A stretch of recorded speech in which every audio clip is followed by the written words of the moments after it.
Let's do an example of finding volume with known cross sections. So this is what a problem will look like. This one says the base of a solid is the region enclosed by the semicircle, and then it gives us an equation. So the first thing I'm going to do for one of these problems is draw the picture of what that graph is going to look like.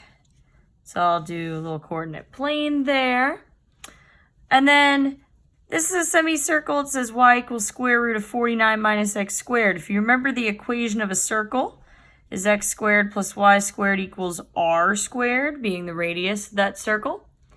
This one is moved around a bit, but 49, that's 7 squared. So this is a circle with radius 7.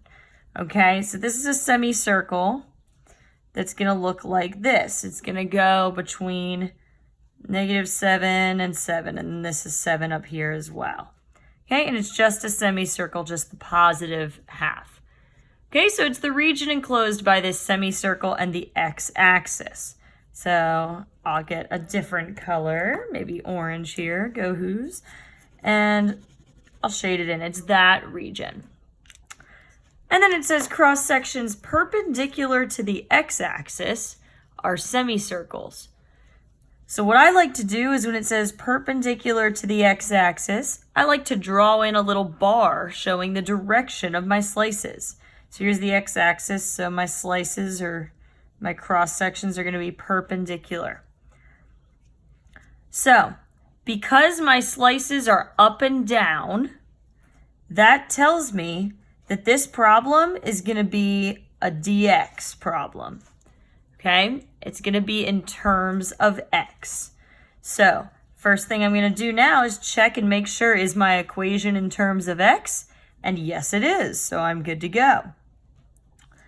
And then I see, okay, the cross sections are semicircles. That means my slices. What's happening here, I'm just going to try to sketch it.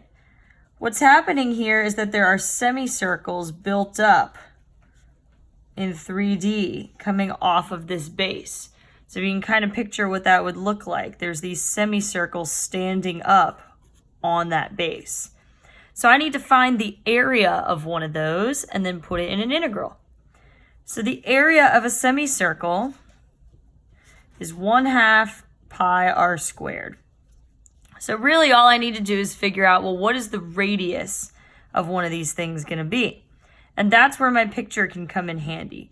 So if you look at kind of the 3D version, you can see that the radius of one of these semicircles is actually just going to be halfway. So it's going to be halfway.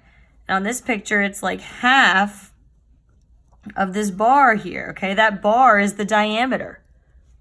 So what I might do actually is I might find the diameter of one of those semicircles. And this is where we can use top minus bottom. Use top minus bottom because it's the space between this top function and the bottom here, which is 0. So it's going to be my function, square root of 49 minus x squared minus 0, which is, of course, redundant. You don't need to write that, but just to show you what it would look like, it won't always be 0. So that's the diameter. So then the radius of one of these semicircles is going to be half of that. So 1/2 times the square root of 49 minus x squared. I'm not writing the minus 0 because, you know, it's minus 0. So now that I have the area formula, I'm going to put it back in. The area of one of these semicircles in this 3D picture is going to be 1/2 pi times radius squared.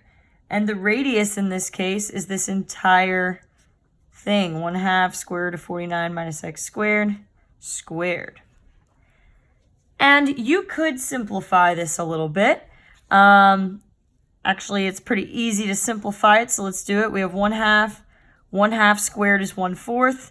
So 1/4 times 1/2, this is going to be 1/8 pi square root squared. So just 49 minus x squared. Now, my very last step, and sorry I'm running out of room here, but my very last step is I'm going to put it in an integral. Because now that we have the area of one of those semicircles, the volume of this whole thing is like if we added up all of the possible semicircles from -7 up to 7. All of the semicircles in between there. And how you do that is with an integral. Integrals find totals, they add stuff up, they find the accumulation.